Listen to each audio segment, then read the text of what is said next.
الحمد للہ رب العالمین والعاقبۃ للمتقین والصلاة والسلام علی اشرف الانبیاء والمرسلین وعلی آلہ الطیبین الطاہرین واصحابہ الاکرمین واولیاء امتہ اجمعین، اما بعد فقد قال اللہ تبارک وتعالی فی شان حبیب ان اللہ وملائکتہ یصلون علی النبی یا ایھا الذین آمنوا صلوا علیہ وسلموا تسلیما۔ اللہم صلی علی سیدنا جد الحسن والحسین وعلی آل سیدنا جد الحسن والحسین وبارک وسلم صلاۃ وسلام علیک یا رسول اللہ وعلی آلک واصحابک یا حبیب اللہ صلی اللہ تعالی علیہ وسلم۔ اما بعد، ہر تعریف، عظمت و بڑائی، بزرگی و کبریائی صرف اور صرف اللہ رب العزت کے لیے جو تمام جہانوں کی پرورش کرنے والا ہے۔ میں اللہ تعالیٰ کا حمد کثیر اور اس کا شکر جمیل بجا لاتا ہوں اور اس بات کی گواہی دیتا ہوں کہ اللہ کے سوا کوئی لائق عبادت نہیں، وہ ایک ہے، اس کا کوئی ساتھی و شریک نہیں، اور اس بات کی گواہی دیتا ہوں کہ ہمارے اور آپ کے آقا و مولا حضور کریم رؤوف و رحیم سرکار احمد مجتبیٰ محمد مصطفیٰ صلی اللہ علیہ وآلہ وسلم اللہ تعالیٰ کے آخری رسول، اس کے برگزیدہ بندے اور تمام عالمین کے سردار ہیں۔ اللہ تعالیٰ حضور پر، حضور کی آل اولاد، صحابہ اکرام، اہل بیت اور اولیاء امت پر صبح قیامت تک بکثرت درود و سلام بھیجتا رہے، رحمتیں برکتیں نازل فرماتا رہے۔ آئیے خدمت و محبت کے ساتھ ہم اپنے آقا و مولا روحی فدا سرور عالم صلی اللہ علیہ وآلہ وسلم کی بارگاہ بے کس پناہ میں اظہار غلامی کا ثبوت دیتے ہوئے ایک دفعہ نذرانہ درود پاک پیش کرنے کی سعادت حاصل کریں۔ پڑھی درود پاک، اللہم صلی علی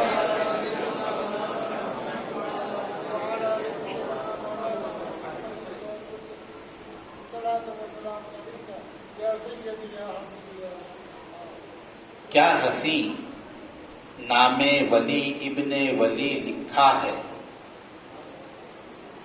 ولی ابن ولی، وہ خود ولی ہو، اس کا والد ولی ہو، اس کا باپ ولی ہو۔ کیا ہنسی نام ولی ابن ولی لکھا ہے، لکھنے والے نے بألفاظ جلی لکھا ہے۔ نمایاں طور پر جو لکھتا ہے اس کو کہتے ہیں جلی حروف، بڑے بڑے حروف۔ کیا ہنسی نام ولی ابن ولی لکھا ہے، لکھنے والے نے بألفاظ جلی لکھا ہے، اور کیسے داخل ہو بھلا دشمن شبیر کوئی، کیسے داخل ہو بھلا دشمن شبیر کوئی، باب جنت پہ حسین ابن علی لکھا، باب جنت پہ حسین ابن علی لکھا ہے۔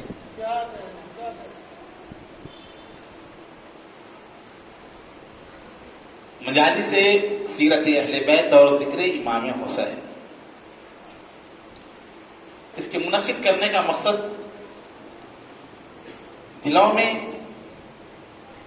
اسلام کا جذبہ پیدا ہو، حق پر مر مٹنے کا سبق جو امام حسین نے دیا میدان کربلا میں، وہ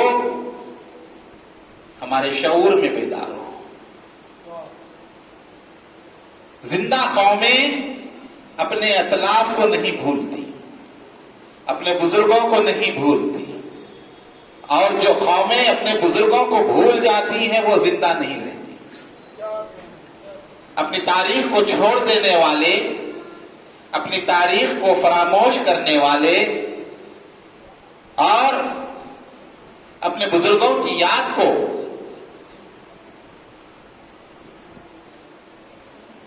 فراموش کرنے والے کبھی زندہ نہیں کہلا۔ زندگی کی علامت ہی یہ ہے کہ اپنے اسلاف کو یاد کیا جائے۔ اسی لیے حکم دیا گیا، جب بھی دعا کرو، اے اللہ ہماری مغفرت فرما، ہمارے ماں باپ کی مغفرت فرما، اور ہم سے آگے پچھلے جو گزرے ہیں ان کی مغفرت فرما۔ ہر وقت یاد دلایا گیا جو گزر چکے ہیں ان کے لیے دعا کرو، جو دنیا سے جا چکے ہیں ان کے لیے دعا کرو، جو اسلاف ہیں ان کے لیے دعا کرو. کیوں؟ تاکہ ان کی یاد تازہ رہے. اجالے اپنی یادوں کے ہمارے ساتھ رہنے دو. کہنے والے نے کسی بھی پس منظر میں کہا ہوگا، اپنا اپنا ذوق ہے. تو ہم اپنے ذوق کے لحاظ سے کہتے ہیں اجالے، حالانکہ غزل کا شعر ہے یہ، اجالے اپنی یادوں کے ہمارے ساتھ رہنے دو. اجالے اپنی یادوں کے ہمارے ساتھ رہنے دو، نہ جانے کس موڑ پر زندگی کی شام ہو جائے، نہ جانے کس موڑ پر زندگی کی شام ہو جائے. تو وہ اجالے ہی جو ہے ہدایت اور راستہ دکھاتے ہیں، رہبری و رہنمائی کرتے ہیں. تو حق کے لیے مر مٹنے کا جذبہ، سچائی کے لیے ڈٹے رہنا، اسلام کی خاطر سب کچھ قربان کرنا، اپنے اہل و عیال کو قربان کرنا، اپنی جان و مال کو قربان کرنا، ہر چیز کی قربانی دینا اور اللہ کی رضا کو حاصل کرنا، یہ حسین ابن علی کی زندگی سے ہمیں ملتا ہے. دو لفظوں میں کسی نے کہا یہ درس بس کربلا کا ہے، یہ درس کربلا کا ہے، خوف بس خدا کا ہے. یہ درس کربلا کا ہے، خوف بس خدا کا ہے، کہ خدا سے ڈرنے والا کسی سے نہیں ڈرتا. آج جیسے سپر پاور طاقت امریکہ جیسے کہلاتی ہے، اس دور میں جو ہے یزید مردود بیٹھا ہوا تھا اس تخت کے اوپر جو سب سے زیادہ طاقتور تھا. پوری اسلامی سلطنت کا مطلق العنان، خود مختار، خود ساختہ بادشاہ بنا ہوا، اور اپنی مرضی کے مطابق شریعت مطہرہ کے احکام کے ساتھ کھلواڑ کر رہا تھا. کسی کی ہمت نہیں تھی یزید کو بے نقاب کر سکے. بعض دفعہ ہوتا کیا ہے، اچھے اچھے بڑے بڑے خاندانوں میں بھی خراب بچے پیدا ہوتے ہیں. خاندان اچھا ہوتا ہے، اولاد خراب نکل جاتی ہے، اولاد بدماش نکل جاتی ہے. تو اسی طرح یزید کا خاندان، باپ صحابی، دادا صحابی، پھوپھی ام المومنین ام حبیبہ رضی اللہ تعالی عنہ. لیکن اس خاندان میں بھی خبیث پیدا ہوا ہے، اور کسی کی ہمت نہیں تھی کہ بابانگ دہل اس کا مقابلہ کر سکے. تاریخ مصلحت کرنے والوں کی نہیں لکھی جاتی، ٹکرانے والوں کی لکھی جاتی ہے. غور سے سنیں، سمجھ میں آئے گی بات. مصلحت سے خاموش بیٹھنے والوں کی تاریخ نہیں ہوتی، جو مقابلہ کرتے ہیں، جو جنگ و جہد جستجو کرتے ہیں، جو ٹکرا جاتے ہیں، ان کی تاریخ ہوتی ہے. یزید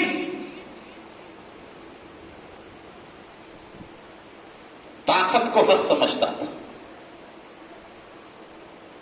حسین اور یزید میں کیا فرق ہے؟ یزید طاقت کو ہی حق سمجھتا تھا اور حسین حق کو اپنی طاقت سمجھتے تھے. حق کو اپنی طاقت سمجھتے تھے. تو انہوں نے نہ لشکر دیکھا، نہ فوج دیکھی، نہ دولت دیکھی، نہ تخت شام دیکھا، نہ جاہ و جلال و حشمت دیکھی. بے سر و سامانی کے عالم میں اپنے 72 رفقا کے ساتھ، اپنے 30 خاندان کے لوگوں کے ساتھ پرواہ نہ کی. نتیجہ کیا نکلے گا؟ جو میدان کارزار میں اترتے ہیں، جو میدان عمل میں اترتے ہیں نا، وہ نتیجے کی پرواہ نہیں کرتے. نتیجہ کیا ہوگا؟ امام نے اس کی پرواہ کیے بغیر جانتے تھے کتنا بھی لڑ لیں 22,000 کو ہرا نہیں سکتے، ختم نہیں کر سکتے. معلوم تھا، یقین تھا بھی جنگ ہو، کتنے بھی ہتھیار ہوں، 40,000 کا، عام روایت 22,000 کی ہے، امام عاصم کوفی اہل سنت کا معتبر راوی، اور جو دوسرے راویان ہیں بعض 40,000 بھی لکھا، بعض 70,000 بھی لکھا، اللہ بہتر جانتا ہے کتنا تھا لشکر یزید۔ تو جانتے تھے کتنا بھی ہو شہادت مقدر ہے، لیکن اس کے باوجود بھی انہوں نے حق کو ظاہر کرنے کے لیے اتنی بڑی طاقت سے جو ہے مقابلہ کیا، اور اپنے رفقا کی، اپنے اہل بیت کی تمام جانوں کو اللہ کی راہ میں قربان کر دیا۔ جتنے لوگوں نے یزید کی بیعت کی ان کا ذکر نہ رہا، اور جنہوں نے یزید کی بیعت نہ کی وہ ہمیشہ کے لیے زندہ ہو گئے۔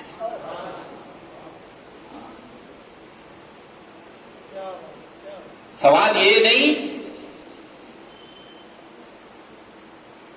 کہ جب سب لوگ بیعت کر چکے تو حسین نے بیعت کیوں نہ کی؟ جب سب لوگ بیعت کر چکے تو حسین نے بیعت کیوں نہ کی؟ سوال یہ ہوتا ہے کہ جب حسین نے بیعت نہ کی تو سب نے کیوں کی؟ جب حسین نے بیعت نہ کی تو سب نے کیوں کی؟ حسین تو آغوش نبوت کا پروردہ تھا، نبی محترم کی گود میں حسین نے تربیت پائی تھی۔ حسین کو جو درسگاہ ملی، اللہ وحدہ لا شریک لہ کی عزت و جلال کی قسم، ایسی درسگاہ کائنات میں کسی انسان کے حصے میں نہیں آئی۔ حسین کو جو ماحول ملا، واللہ ایسا ماحول کسی کو نہیں نصیب ہوا۔ امام علی مقام اپنے خون کو بہا کر میدان کربلا میں صبح قیامت تک کے لیے امام نے آنے والی نسلوں کے لیے ایک درس چھوڑا اور ایک راہ بتائی۔ آج بھی جب کبھی کوئی معاملہ ہوتا ہے، اسلام کے خلاف کہیں سے آواز اٹھتی ہے، اسلام کے خلاف کہیں سازش ہوتی ہے، لوگ بطور مثال اگر کسی کا نام پیش کرتے ہیں تو حسین ابن علی کا نام پیش کرتے ہیں۔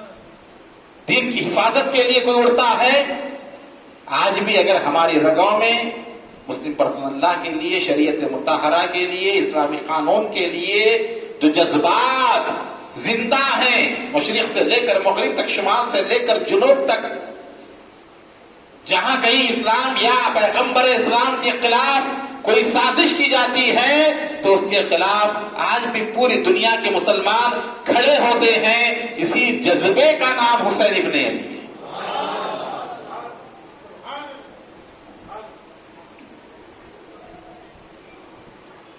اسی لیے پنڈت گوپی ناتھ امن نے کہا، گوجام شہادت کا پیے جاتا ہے، گوجام شہادت کا پیے جاتا ہے، دنیا کو وہ پر نور کیے جاتا ہے، اے امن چراغ خاندان نبوی، گل ہو کے بھی روشنی دیے جاتا ہے۔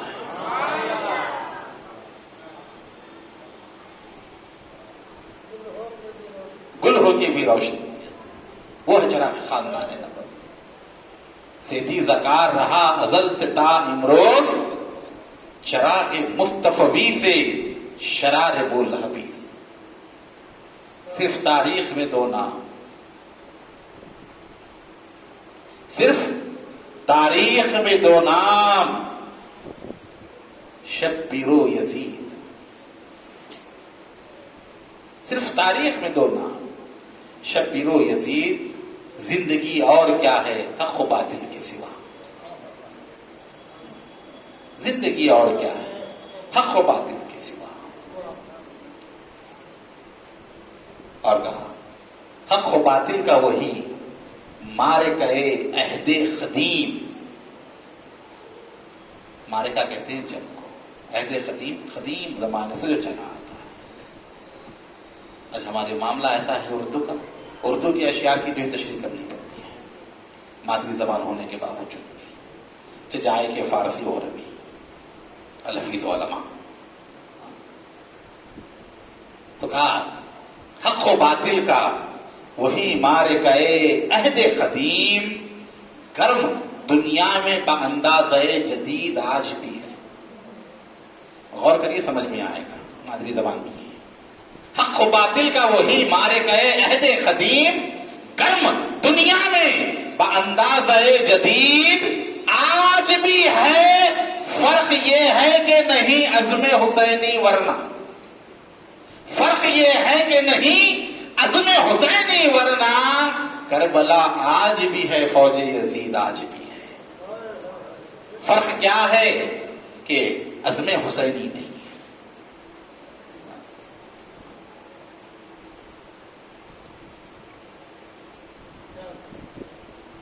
تو امام علی مقام حسین علیہ السلام وہ عظیم ذات کہ جس نے یقی محکم عمل پیغم محبت فاتح عالم کا درس دیا.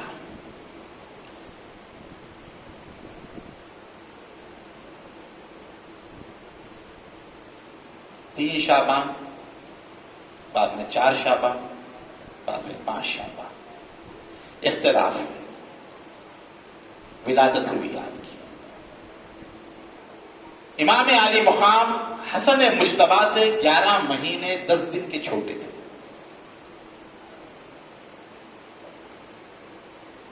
اور یہ بھی آپ کی خصوصیت اور خواص میں سے ہے کہ آپ شکم مادر میں یعنی ماں کے پیٹ میں 6 مہینے رہے. عام طور پہ بچہ 9 مہینے رہتا ہے ہر بچہ. تو 6 مہینے میں جو بچے پیدا ہوتے ہیں وہ رہتے نہیں زندہ. آپ کی یہ خصوصیت ہے کہ آپ شکم مادر میں 6 مہینے میں رہے. آپ کے علاوہ حضرت زکریا اور حضرت عیسیٰ علیہ السلام یہ 2 پیغمبر بھی 6 مہینے اپنی ماں کے پیٹ میں رہے. منگل کا دن، پیر کا دن ولادت بعثت مدینہ منورہ میں ہوئی. رسول گرامی وقار سرور عالم صلی اللہ علیہ وآلہ وسلم کو اطلاع دی گئی کہ یا رسول اللہ سیدہ طیبہ طاہرہ فاطمہ الزہرا کے یہاں لڑکا پیدا ہوا. آپ کی ولادت سے پہلے اللہ تعالیٰ نے بشارت دی. ام الفضل کنیت تھی، نام تھا لبابۃ الکبریٰ. یہ زوجہ تھیں حضرت ابو الفضل عباس کی. یہ حضرت عباس حضور کے چچا. کربلا کے واقعے میں جو حضرت عباس ہیں وہ امام حسین کے بھائی ہیں. بنو ہاشم میں جس کسی کا نام عباس ہوتا ہے اس کی کنیت ابو الفضل ہوتی ہے. تو ان کا بھی نام عباس تھا تو کنیت ابو الفضل تھی، اور امام کے جو بھائی تھے ان کا بھی نام عباس تھا تو کنیت ابو الفضل تھی. تو یہ طریقہ ہے، ضمنی بات ہے. تو حضرت ابو الفضل عباس رضی اللہ تعالی عنہ کی زوجہ ام فضل، انہوں نے خواب دیکھا. احادیث کی مشہور کتابوں میں مشکات شریف میں یہ روایت ہے، اہل سنت کی معتبر کتاب جو ہر دینی مدرسے میں پڑھائی جاتی ہے، چاہے دیوبند ہو، بریلوی ہو یا نظامیہ ہو. تمام مکتب فکر کے لوگ جو ہے اس کو نصاب میں رکھتے ہیں. مشکات شریف کی روایت، خواب دیکھا کہ حضور سرور عالم صلی اللہ علیہ وسلم کے جسم مبارک سے گوشت کا ٹکڑا کاٹا گیا اور ام فضل کی گود میں ڈالا گیا. وہ خواب دیکھ کر پریشان ہوئی اور رسول اللہ صلی اللہ علیہ وسلم کی خدمت بابرکت میں حاضر ہوئی. عرض کیا یا رسول اللہ صلی اللہ علیہ وسلم، آج رات خواب میں نے دیکھا آپ کے جسم مبارک کو کاٹا گیا اور اس کا ایک ٹکڑا میرے گود میں ڈالا گیا، جس کی وجہ سے میں پریشان ہوں. کہیں آقا کریم سرور عالم صلی اللہ علیہ وسلم کے ساتھ کوئی تکلیف دہ معاملہ پیش نہ آئے. کیونکہ خواب بعض ایسے ہوتے ہیں کہ حیران کن ہوتے ہیں، تعبیریں اچھی ہوتی ہیں. بعض جو ہے خواب جو ہے بڑے اچھے ہوتے ہیں، تعبیریں بڑی خطرناک ہوتی ہیں. بہت سارے لوگ اپنے آپ کو خواب کا عالم رویا کا جو ہے عالم سمجھتے ہیں، خود ہی خواب دیتے ہیں، خود ہی تعبیریں نکالتے ہیں، ایسا خواب دیکھا ایسا ہوگا، میں نے خواب دیکھا ایسا نہیں ہے۔ ہاں، تو اس کے لیے تو اس کے جو فن کے جو ماہر ہوتے ہیں وہی بتا سکتے ہیں۔ ہاں، یہ بات یاد رکھیں آپ، تعبیریں نکالنے والے تمام حضرات جو ہوتے ہیں انہیں یہ بات کم سے کم یاد رکھنی چاہیے کہ آدمی جتنا سچا ہوتا ہے اس کا خواب اتنا سچا ہوتا ہے، آدمی جتنا جھوٹ بولتا ہے اس کا خواب بھی اتنا ہی جھوٹ ہوتا ہے۔ ایک عام فارمولا ہے، جھوٹے کا خواب جھوٹا ہوتا ہے، سچے کا خواب سچا ہوتا ہے۔ ہاں، اگر کوئی جھوٹا ہو پھر اس کے بعد خواب کی تعبیر سچی نکالنی شروع کرے تو وہ الٹا مسئلہ ہے۔ ہاں، تو حضرت ام فضل نے جو خواب دیکھا حضور کے سامنے بیان کیا، حضور نے فرمایا چچی جان مبارک ہو، بڑا اچھا خواب ہے، ان قریب فاطمہ کے گھر میں بیٹا پیدا ہوگا۔ کیا پیدا ہوگا؟ ابھی آثار حمل نمودار نہیں ہے۔ لوگ کہتے ہیں نبی کو غیب کی خبر نہیں، نبی کو کیا معلوم، پیٹوں میں کیا ہے، قرآن میں اللہ نے وضاحت کر دی، بارش کہاں برسے گی، کل کون کہاں مرے گا، یہ تمام شے علوم یہ اللہ تعالیٰ نے عطا فرمایا، جس کو چاہے اللہ عطا فرما سکتا ہے۔ ہم یہ نہیں کہتے کہ نبی خود سے جانتے ہیں، اللہ کی عطا سے جانتے ہیں۔ نبی جو جانتے ہیں اللہ نے علم دیا ہے نبی کو۔ ہاں، بہت سارے لوگ اس میں کنفیوز ہوتے ہیں، اس میں غیب کے مسئلے میں۔ ہاں، نبی کو غیب کا علم نہیں۔ ہاں، نبی کے معنی خود ہوتے ہیں غیب کی خبر دینے والا۔ نبی کے معنی ہی وہ ہے، جو غیب کی خبر دے اسے نبی کہا جاتا ہے، جو غیب کی خبر نہ دے وہ نبی۔ تو اللہ تعالیٰ نے علم دیا ہے۔ تو حضور نے فرمایا اے ام فضل مبارک ہو، انخری فاطمہ کے گھر کیا ہوگا؟ بیٹی نہیں، کیا فرمایا؟ کیا ہوگا وہ بھی جانتے ہیں، کیا ہونے والا ہے بیٹا ہے یا بیٹی وہ بھی جانتے ہیں، ہے نا؟ پڑھتے نا کس کا ہے یہ لطفہ سرکار جانتے ہیں اس منار شریف میں۔ ہاں، تو ہوا ایسے کہ جیسے سرکار نے فرمایا 6 مہینے کے بعد جو ہے امام عالی مقام کی ولادت باسعادت ہوئی، سرکار تشریف لائے، حضور نے امام عالی مقام کو آغوش مبارک میں لیا اور اذاں و اقامت کہی، لعاب دہن لگایا، سرکار دیکھ کر مسکرا رہے تھے۔ جبریل امی حاضر ہوئے، ام فضل کہتی ہے کہ میں نے دیکھا حضور کے چہرے کو، حضور اپنے بنواسے کو لے کر بڑے خوش تھے، مسکرا رہے تھے، چہرہ اقدس خوشی سے جو ہے چمک رہا تھا۔ پھر تھوڑی دیر کے بعد آقا کریم سرور عالم صلی اللہ علیہ وسلم کی آنکھوں سے آنسو روانہ ہوئے، آنسو روانہ ہوئے۔ میں نے عرض کیا یا رسول اللہ میرے ماں باپ آپ پر قربان، کس چیز نے آپ کو رلایا؟ کہا ام فضل ابھی جبرائیل میرے پاس آئے، انہوں نے مجھے اس بات کی اطلاع دی کہ یا رسول اللہ صلی اللہ علیہ وسلم اللہ مبارکباد کہتا ہے، اور اس کے بعد یہ بھی آپ کو بشارت دی جاتی ہے کہ عنقریب آپ کی امت آپ کے اس بیٹے کو کربلا میں شہید کرے گی۔ کہا اس بیٹے کو؟ کہا ہاں یا رسول اللہ اس بیٹے کو۔ پھر روایت میں آتا ہے کہ حضرت جبرائیل نے عرض کیا اگر آپ چاہیں تو میں وہاں کی مٹی آپ کو لا کر دوں۔ جبرائیل نے پر مارا اور مٹی لا کر جو ہے حضور کی خدمت میں پیش کی۔ عرض کیا یا رسول اللہ یہ مٹی جب سرخ ہو جائے سمجھ لینا یہ آپ کا بیٹا حسین شہید ہو گیا۔ احادیث ہیں، یہ تاریخ کی کتابیں نہیں، احادیث میں یہ واقعہ ہے۔ امام کی شہادت کی خصوصیت جب آپ کے سامنے بیان کروں تب آپ کو معلوم پڑے گا۔ لوگوں کو بڑی تشویش ہوتی ہے، اسلام میں ہزاروں شہادتیں ہوئی، ان تمام کو چھوڑ کر انہی کا ذکر کیوں کیا جاتا ہے، انہی کا تذکرہ کیوں کیا جاتا ہے؟ ایک علیحدہ عنوان ہے کہ امام حسین کی شہادت کو اتنی اہمیت کیوں ہے۔ کئی شہید ہوئے صحابہ اکرام رضوان اللہ تعالی، بڑی بڑی قربانیاں دی، لیکن امام کی جو شہادت ہے کئی اعتبارات سے انفرادی چیز ہے۔ انشاءاللہ آگے آئے گی وہ چیز، انشاءاللہ تعالی وقت رہا تو میں آپ کے سامنے اس کے اوپر بھی جو ہے تھوڑی دیر بیان کروں گا۔ تو حضور نے فرمایا کہ میرے اس بیٹے کو شہید کرے گی۔ تو جہاں آپ پیدا ہوئے، آپ کی ولادت کے ساتھ ہی آپ کی شہادت کی اطلاع دی گئی اور شہرت ہوئی. اب اندازہ لگائیں، کوئی شخص کبھی کہیں قتل ہو ایک الگ چیز ہے، معلوم ہو یہ فلاں جگہ فلاں مقام پر فلاں شہید ہونے والا ہے، تو پہلے اگر اطلاع ملے نا صدمہ اور بڑھا. جب سرکار دیکھتے امام حسین کو یہی واقعہ یاد آتا، یہ میرا بیٹا شہید ہونے والا ہے، یہ میرا بیٹا شہید ہونے والا ہے. اور یہاں پر غم حسین میں آنسو بہانا، ماتم ایک علیحدہ چیز ہے، یہ یاد رکھیں. لوگ غلط ملت کرتے ہیں. ماتم کرنا، رونا پیٹنا، سینے کو مارنا، سینہ وہ بھی کرنا، چیخنا چلانا، یہ شریعت مطہرہ میں منع کیا گیا ہے. غم ایک علیحدہ چیز ہے. شیخ الاسلام حضرت سید محمد بادشاہ حسین لائق جو فرماتے ہیں، انشاءاللہ وقت رہے گا تو وہ منقل بھی سنیں گے باخر بھائی سے، غم حسین خدا سب کو سرفراز کرے. غم حسین خدا سب کو سرفراز کرے، یہی وہ غم ہے جو ہر غم سے بے نیاز کرے.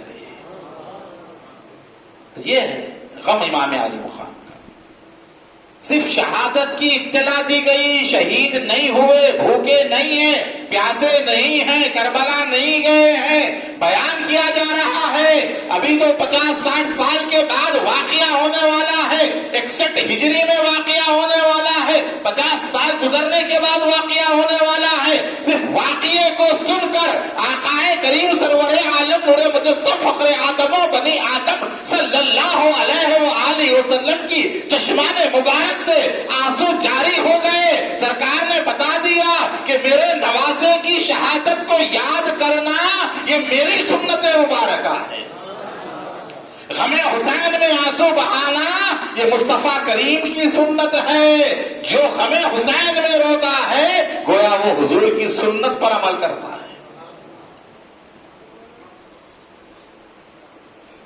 اور جتنا امام کے لیے رویا گیا، کائنات میں کسی کے لیے اتنے آنسو نہیں بہائے گئے.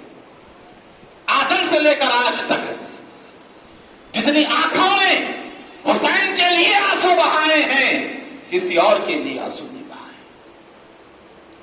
کوئی دور 1400 سال میں کوئی سال ایسا نہیں گزرا اسلام میں جس سال امام حسین کے لیے رونا بند ہوا. اہل مدینہ فرماتے ہیں کہ ہم لوگ محرم کا چاند دیکھتے نہیں تھے، محرم کا چاند دیکھتے نہیں تھے. جب چاند نظر آتا محرم کا، امام جعفر صادق کے گھر سے رونے کی آواز آتی، سمجھ جاتے کہ محرم کا چاند دکھ گیا. اہل بیت کے رونے کی آواز آتی، خاندان نبوت کے بزرگوں کی رونے کی آواز آتی، تو ہم سمجھ جاتے کہ محرم کا چاند ہو گیا ہے. امام جعفر صادق کے گھر سے رونے کی آواز آ رہی.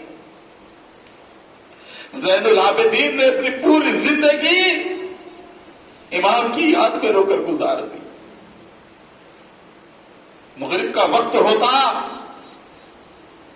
افطار کے لیے پانی لاتے، لوگ رکھ دیتے، یاد کرتے، ایک ایک کو یاد کرتے. یہی پانی تھا جس کے لیے میرے بابا حسین کو شہید کیا گیا. اسی پانی کے لیے علی اکبر کی جان چلی گئی. اسی پانی کے لیے علی اصغر کو گلے میں تیر مارا گیا. اتنا روتے، آنسو آپ کے پیالے میں گر جاتے اور وہ پانی پھینک دیا جاتا. معلوم نہیں تھا زین العابدین کو 3 دن غم منانا ہے؟ جانتے نہیں تھے؟ کوئی آدمی مر جائے تو 3 دن کا غم ہوتا ہے، 3 دن کا سوگ ہوتا ہے. آج کل تو لوگ شادیاں کر رہے ہیں محرم کے مہینے میں، عشرۂ اولیٰ میں شادی کر رہے ہیں. جو لوگ دیکھ رہے ہیں سوشل میڈیا پر ہیں، فیس بک پر وغیرہ، تمام جانتے ہیں اسی سال کا واقعہ جو ہے. اپنے آپ کو بڑے عاشق رسول کہنے والے، مداح پیغمبر سمجھنے والے، کوئی دوسرا مہینہ نہیں ملا اپنی اولاد کی شادی کے لیے، محرم ہی ملا ہے، اور 10 تاریخ سے پہلے کی تاریخیں ملی ہیں۔ بتانا کیا چاہتے ہیں کہ ہم حسین کا غم نہیں مناتے، ہمیں اہل بیت کا دکھ درد نہیں ہے؟ یقیناً شریعت میں منع نہیں کیا گیا، اسلام میں منع نہیں کیا گیا، شریعت میں تو عید الفطر کے دن بھی منع نہیں کیا گیا۔ کوئی کرتا ہے عید الفطر کے دن شادی؟ خوشی کا موقع ہے نا، عید الفطر سے بڑھ کر مسلمانوں کے لیے کوئی خوشی ہے؟ خوشی کے موقع پر نہیں کرتے خوشی کا کام، اور غم حسین جب آتا ہے تو ہم جو ہے محرم کے مہینے میں شادی کرتے ہیں۔ یہ بغض اہل بیت نہیں تو کیا ہے؟ یہ چھپی ہوئی ناسبیت ہے، خاندان نبوت سے جو کاٹا اٹکا ہوا ہے بنو امیہ کے سلسلے کا، وہی باہر نکلتا ہے۔ ربیع الاول میں کرو، ربیع الثانی میں کرو، جمادی الاول میں کرو، جمادی الثانی میں کرو، پورے مہینے پڑے ہوئے ہیں۔ کسی نے آج تک عید الاضحیٰ کے دن شادی کی ہے؟ کیوں نہیں کرتے؟ خوشی کا مہینہ ہے نا، خوشی کے مہینے میں خوشی کا کام نہیں۔ اور جب اقطاع عالم کے عاشقان اہل بیت امام حسین کی یاد مناتے ہیں تو تب یاد آتی ہے اپنے گھر کی خوشی۔ اپنے آپ کو کیا بتانا چاہتے؟ بہت بڑے پکے مسلمان ہیں ہمارے پاس ان کی اس کی کسی کی اہمیت نہیں، نہ حسین ابن علی کی شہادت کی اہمیت ہے، نہ کربلا کی اہمیت ہے، ہمارے پاس تو صرف اسلام ہے۔ اور تم جو اسلام جو کہہ رہے ہو نا، وہ اسلام حسین ہی کی شہادت سے تم تک پہنچا ہے۔ اگر وہ نہ ہوتے تو نہ معلوم کیا ہوتا۔ اور رسول رو رہے ہیں، یہاں پر کیا کہو گے؟ غم منا رہے ہیں، یہ تو پہلے کا ہے نا، کہہ دو کہ 3 دن غم منانا چاہیے، ابھی 50 سال بعد ہونے والی ہے شہادت، رو رہے ہیں، غم کر رہے ہیں، اظہار غم۔ آج بھی ہمارے کئی ایسے گھر ہیں، اگر گھر میں کسی کی میت ہو جاتی ہے 6 مہینے کے بعد بھی اگر عید آتی ہے تو نئے کپڑے نہیں سلاتے، بولے نہیں بھائی موتا کے بعد کی عید ہے، بعد میں سلیں گے۔ اپنے گھر میں مرنے والوں کی اتنی اہمیت ہے، اور نبی کا پورا خاندان کٹ گیا، اس کی کوئی اہمیت نہیں۔ ہم یہ نہیں کہتے کہ محرم میں شادیاں کرنا حرام ہے، کر سکتے ہیں، ہم تو یہ بھی کہتے ہیں رمضان میں بھی شادیاں کروا، کیوں نہیں کرتے؟ دعوت افطار میں کیجیے نکاح، مثلا افطار کرائی، کیوں نہیں کرتے؟ کیا محرم ہی ملا ہے؟ تو تمام 11 مہینے چھوڑ کر امتن محرم میں انعقاد کرنا کس بات کو ظاہر کرتا ہے؟ ہر سمجھدار آدمی سمجھ سکتا ہے۔ کس طرح کا ذہن دیا گیا؟ امام علی مقام امام زین العابدین پوری زندگی روتے رہے، کیا ان سے بڑھ کر وہ شریعت کا جاننے والا ہے؟ زین العابدین سے بڑھ کر کوئی عبادت گزار متقی ہے؟ کیا انہیں نہیں معلوم تھا؟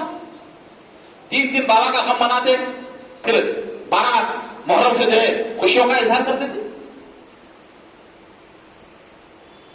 امام زین العابدین کا امام باقر، اس کا امام جعفر الصادق، کھیر پوریا جن کے نام سے کھاتے ہو، ان کے گھر میں جو ہے محرم کا چاند دکھتے ہی روتے، کیا نہیں معلوم تھا انہیں؟ شریعت نہیں جانتے تھے؟ کیا واقف نہیں تھے؟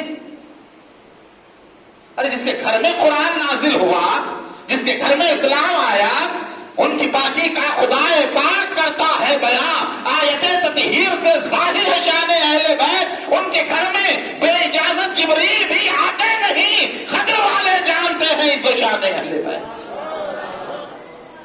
ارے جن کے گھر میں قرآن نازل ہوا انہیں پتا نہیں، اور آج آپ کو معلوم ہو گیا ہے، تو کیا بات سمجھ میں آتی ہے؟ اہل بیت سے آج بھی عام مسلمانوں کا اتنا گہرا تعلق ہے، بڑے سے بڑا آدمی بھی ایسے کام کرے نا، لوگ اس کو گالیاں دیتے ہیں، لعنت ملامت کرتے ہیں۔ کسی کی پرواہ نہیں کرتے. ہاں اہل بیت سے وہ تعلق ہے. حضور نے فرمایا کتاب اللہ اور میری عطرت کو چھوڑے جا رہا ہوں. اللہ آزماتا ہے میری آل کے بارے میں تمہیں آزمایا جائے گا میری اولاد کے متعلق، آل کے متعلق آزمایا جائے گا کہ میرے بعد میری اولاد کے ساتھ کیا سلوک کرتے ہو. حضور پاک اطلاع ملی، روتے رہے. سیدہ پاک روتی رہی. مولا کائنات کا صبح ہے، اب یہ پیدا ہوئے ہیں. تو یہ محبت کا حکم نہیں. قرآن نے مودت کہا. جمعہ کے دن میں نے سامنے میں قل لا اسلم علیہ اجرا الا المودۃ فی القربا. قرآن کیا کہتا ہے؟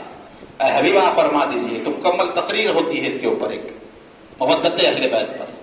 آپ فرما دیجئے اس تبلیغ دین متین کے بدلے میں تم سے کوئی معاوضہ نہیں مانگتا. میں نے جو دین پہنچایا ہے مجھے کوئی معاوضہ نہیں چاہیے تمہارا، کوئی نذرانہ نہیں چاہیے، کوئی قیمت نہیں چاہیے، کوئی روپیے نہیں چاہیے. مال و دولت کے انبار لا کر صحابہ اکرام دیے تھے. سرکار نے کہا مجھے کچھ نہیں چاہیے. اگر کچھ دینا چاہتے ہو، اگر کچھ میری بارگاہ میں پیش کرنا چاہتے ہو، اگر یہ سمجھتے ہو کہ واقعی میرا احسان تم پر ہے، اس کے بدلے کچھ خدمت کرنا چاہتے ہو، المودۃ فی القربا، اے حبیبہ فرما دو میرے قرابت داروں سے مودت رکھو. تبلیغ رسالت کا اجر مانگا گیا. یہ اجر رسالت ہے. میرے قرابت داروں سے مودت کرو. محبت نہیں، مودت. فرق ہے محبت میں اور مودت میں. محبت اسے کہتے ہیں جو دل کے اندر چھپی ہوتی ہے، ظاہر کرے نہ کرے انسان. میں کسی کو چاہتا ہوں، کسی سے محبت ہے، میں ظاہر کروں یا نہ کروں، میرے دل کے اندر یہ محبت ہے. مودت سے نہیں کہتے. مودت کہتے ہیں دل کے اندر بھی ہو اور اس کا اظہار بھی کیا جائے. اہل بیت سے صرف محبت نہیں، ہم بھی اہل بیت کو چاہتے، ہم بھی مانتے اہل بیت کو. محرم کا مہینہ 10 دن بھی جو ہے اہل بیت کا ذکر برداشت نہیں ہوتا. فضائل صحابہ بیان کرتے ہیں. محرم آتے ہی فضائل صحابہ یاد آتے ہیں، عظمت صحابہ یاد آتی ہے. ہم کبھی یہ نہیں کہتے کہ صدیق اکبر کی جب تم یوم مناؤ تو اہل بیت کا ذکر کرو. ہم یہ نہیں کہتے کہ فاروق اعظم رضی اللہ کو یاد مناؤ تو علی کو یاد کرو. ہم یہ نہیں کہتے کہ عثمان غنی کی شہادت مناؤ تو علی کو یاد کرو. تو پھر جب حسین ابن علی کا نام لیا جاتا ہے تو پھر پورے کیوں یاد آتے ہیں؟ صحابہ اکرام. کیا ہر اہل بیت کا ذکر کرنے والا شیعہ ہوتا ہے، رافضی ہوتا ہے؟ امام شافعی فرماتے ہیں اہل سنت کا امام، اے جنو اس گواہ رہو، اگر اہل بیت کی محبت کا نام شیعت ہے تو سب سے پہلا شیعہ میں ہوں. اہل سنت کا امام کہہ رہا ہے تمہاری سنیت کدھر؟ ہاں، جس کو ماننا سنیت میں داخل ہے، جس کو بغیر مانے سنی ہو ہی نہیں سکتا کوئی. اے جنو اس گواہ رہو کہ اگر اہل بیت کی محبت کا نام شیعت ہے تو میں پہلا شیعہ ہوں. شیعت اہل بیت کی محبت. صحابہ کرام کی بیت میں گستاخ. اہل سنت جہاں صحابہ کرام کا ذکر وہاں اہل بیت کا ذکر. جب جس کا ہے اس کی یاد کرو. ہم تو یہی کہتے ہیں، الحمدللہ ہم بھی خود کرتے ہیں. کیا نہیں ہوتا فضل چشتیہ کے زیر اہتمام یوم صدیق اکبر منایا جاتا ہے، یوم عثمان غنی منایا جاتا ہے، یوم فاروق اعظم منایا جاتا ہے. پورے صحابہ کی فاتحہ کا اہتمام مسجد اقصی میں ہوتا ہے. فیضان چشتیہ کے زیر اہتمام پورے جلسے ہوتے ہیں. بات ایک طرفہ نہیں. لیکن اس کے باوجود جب محرم کا مہینہ آتا تو خاص طور پر ذکر کرتے ہیں. مطلب کیا؟ کہیں تو ہے کوئی نہ کوئی چیز ہے نا جو فضائل صحابہ کی آڑ میں ظاہر کی جا رہی ہے. کچھ نہ کچھ ہے. کسی نے کہا چڑھتے ہیں وہی نعرے حیدر کرار سے جن کے بڑے مارے گئے ذوالفقار سے.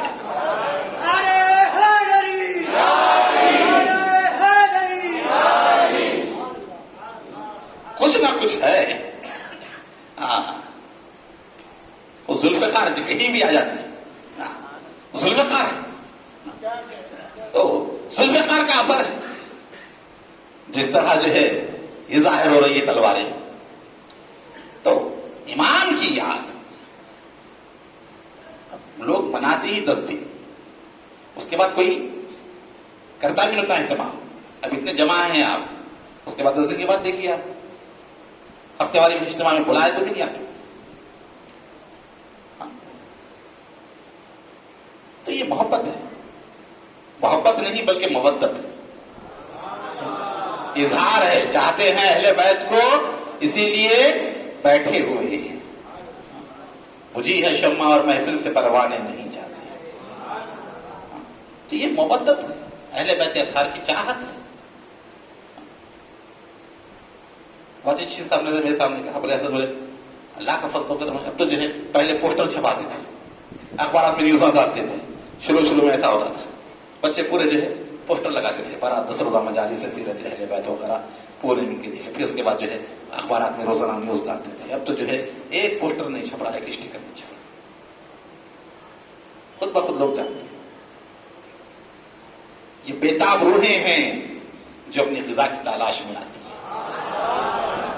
بولے یہاں ہے روح کی غذا، یہاں ہے محبت اہل بیت، اسی لیے ہر طرف سے چلے آتے ہیں تاکہ اپنے قلب کو ذکر اہل بیت سے سکون پہنچا.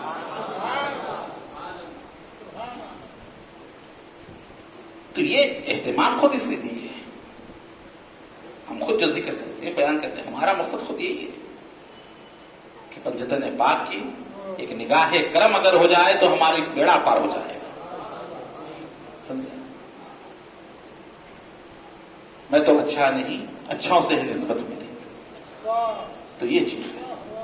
الغرض امام کی ولادت کے بعد جب شہادت کی اطلاع ملی، امام کی شہادت کے غم میں حضور نے آنسو بہائے. حسین کیا ہے؟ کسی نے کہا اپنا انداز ہے. تو حسین کی ذات کیا ہے؟ وہ نور جس کو شہ مشرقین کہتے ہیں، وہ نور جس کو شہ مشرقین کہتے ہیں، اسی کو نور خدا نور عین کہتے ہیں.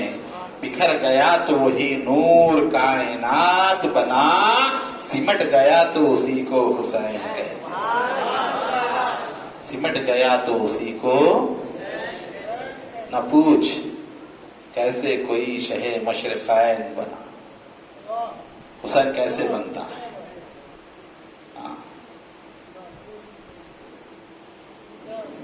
حسین کیسے بنتا ہے؟ کارخانہ قدرت میں حسین کی طرح کوئی نہیں ہوا.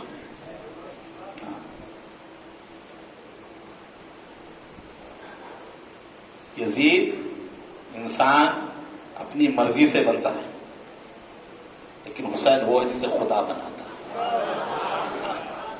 یزید بننے کے لیے راستے کھلے ہوئے ہیں. آج بھی بن سکتا ہے کوئی بھی یزید. پورے برائے کام کرو، شراب پیو، نہ کرو، جو کرنا ہے کریے، یزید بن جائیں گے خود بخود. تو یزید لوگ خود بنتے ہیں، لیکن حسین تو وہ ہے جسے خدا بناتا ہے. نہ پوچھ کیسے کوئی شہ مشرقین بنا، بشر کا حسن عبادت کا زیب و زین بنا. علی کا خون لعاب رسول شیر بطول. علی کا خون ہوتا ہے انسان کی سے بنا، آگ، پانی، ہوا، مٹی، یہ ہماری پیدائش کے عناصر ہے. اور حسین کی ترکیب کیا ہے؟ یہ اپنی اپنی عقیدت ہے. آپ بولیں گے ایسے کیسے؟ یہ میرا اپنا نظریہ ہے، میری اپنی سوچ ہے، کسی کے اوپر مسلط نہیں. جو سمجھنا ہے سمجھے.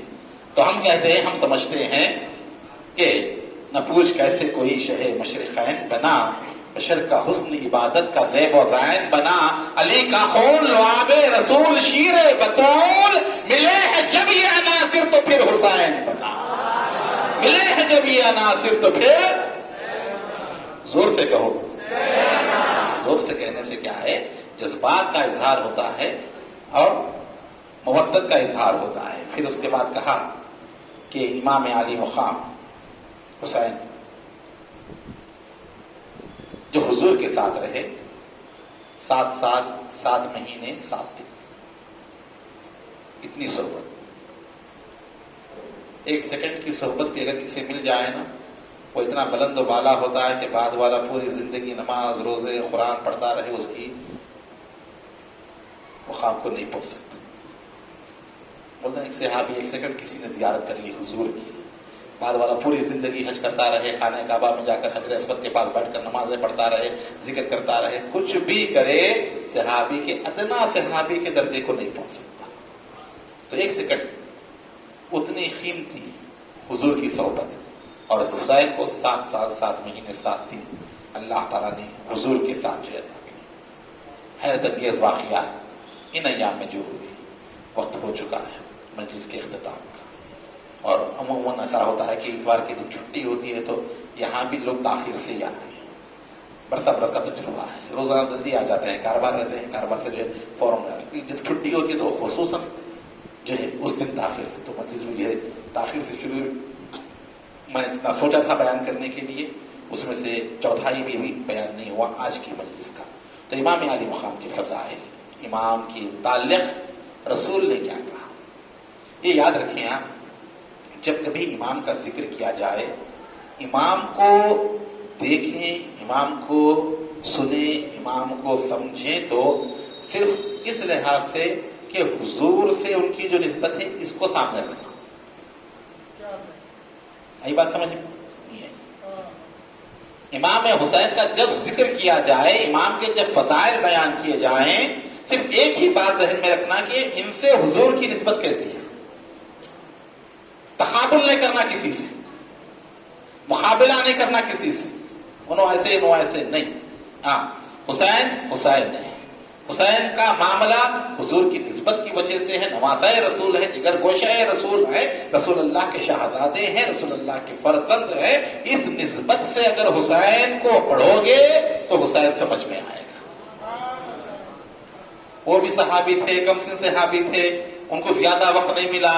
اس طرح کی اگر ذہن سوچ اگر رکھو گے نا، حسین کی معرفت حاصل نہیں ہو سکتی.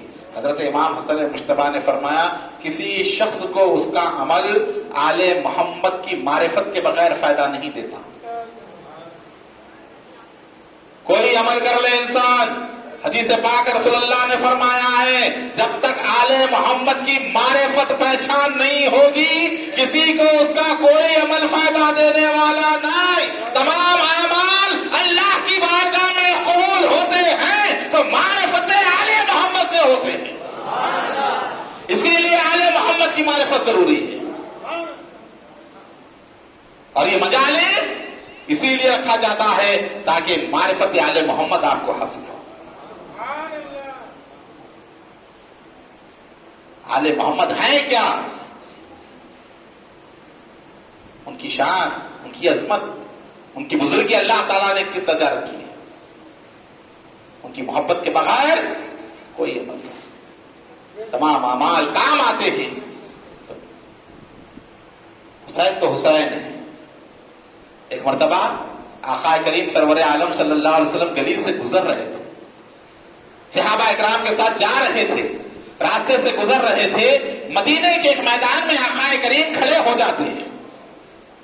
مدینے کا میدان ہے، بچے کھیل رہے ہیں، اور سید المرسلین امام الاولین والآخرین حضور صلی اللہ علیہ وسلم مدینے کے میدان میں بچوں کا کھیل دیکھ رہے ہیں. بچے کھیل رہے ہیں. دیکھیے شان رسالت کتنی بلند و بالا ہے، اس کے باوجود سرکار مدینے کے میدان میں بچوں کو ملاحظہ کر رہے ہیں، چھوٹے بچے کھیل رہے ہیں. ایک بچے کے اوپر سرکار کی نظر پڑی، سرکار میدان میں اندر تشریف لے گئے. محدث تقی عبداللہ شاہ صاحب قبلہ نقشبندی نے لکھا ہے اس کو. آگے گئے سرکار اور اس کھیل کے میدان میں سے اس بچے کو اٹھایا. سرکار نے بچے کو اٹھایا، کھیل جو رہا تھا بچہ، اس بچے کو اٹھایا، اپنی گود میں لیا سرکار نے، اور اس کے سر پر رسول اللہ نے اپنا دست شفقت پھیرا. صحابہ اکرام حیران ہو گئے، یا رسول اللہ تمام بچوں کو چھوڑ کر اس ایک بچے کے اوپر اتنی شفقت، سبب کیا ہے شفقت کا؟ تمام کو چھوڑا. اور قربان جاؤ اس بچے کی خوش نصیبی پر جس پر نگاہ مصطفیٰ پڑتی ہے. اور کرم پر بالائے کرم یہ ہو جائے حضور اپنے ہاتھوں سے اٹھائے، جسے سرکار اٹھائے اس کی شان کیا ہوگی؟ ہاں، تو گھٹائے کسی کے نہ گھٹے، جب بڑھائے تجھے اللہ تعالیٰ تیرا، تو جب اللہ تعالیٰ نے جسے بڑھایا ہے، اب اس ذات نے جس کو بڑھایا ہو اس کا عالم کیا ہوگا؟ رسول گرامی وقار نے بچے کو جب بلند کیا ہوگا، خدا کی قسم ہماری تمام سعادتیں اس بچے کے قدموں پہ قربان، اسے سرکار نے بلند کیا، سرکار نے اٹھایا، سرکار مدینہ صلی اللہ علیہ وسلم نے اس کو اپنی گود میں لیا اور اپنا دست مبارک اس بچے کی یہ سر اقدس پر رکھا، سر پر پھیرا، بالوں کے اوپر ہاتھ رکھا سرکار نے۔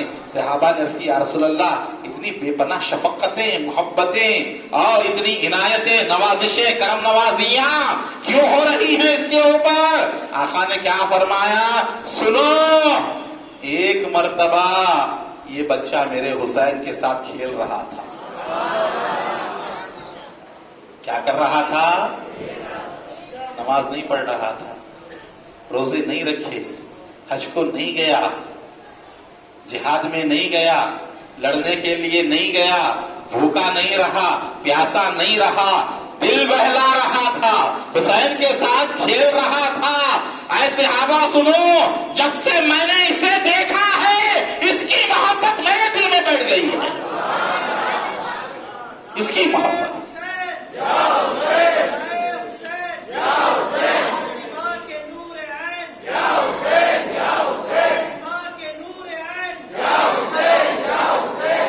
تو اندازہ لگائیں، آقا فرما رہے ہیں اس دن سے جس دن یہ کھیل رہا تھا حسین کے ساتھ، تب سے اس کی محبت میرے دل میں آ گئی۔ اب نبی کے دل میں جس کی محبت آ جائے اس کا عالم کیا ہوگا؟ پھر اس کے بعد دریائے کرم اور آگے بڑھا اور آقا نے اپنی زبان حق ترجمان سے ارشاد فرمایا، ہے صحابہ سنو، کل بروز قیامت اس کی بھی شفاعت کروں گا، اس کے ماں باپ کی بھی شفاعت کروں گا۔ وہ ہے حسین، صرف کھیلا، دل بہلایا۔ حسین کا تھوڑی دیر کے لیے جس نے دل بہلایا ہو اس پر اتنی نوازشیں ہو رہی ہیں، تو وہ 72 شہیدان کربلا جو بھوکے رہے، پیاسے رہے اور آل نبی پر اپنے جانوں کو قربان کر دیا، اپنے گلے کٹا دیے، اپنا سب کچھ ان کے قدموں میں نچھاور کر دیا، سرکار کتنی محبتوں سے فرماتے ہیں۔ تو یہ ہے حسین ابن علی۔ انشاءاللہ تعالی امام علی مقام کے واقعات اور حضور سے ان کا جو تعلق رہا اس کے بارے میں کل کی مجلس میں گفتگو ہوگی۔ کھڑے ہو جائیے، صلاۃ والسلام۔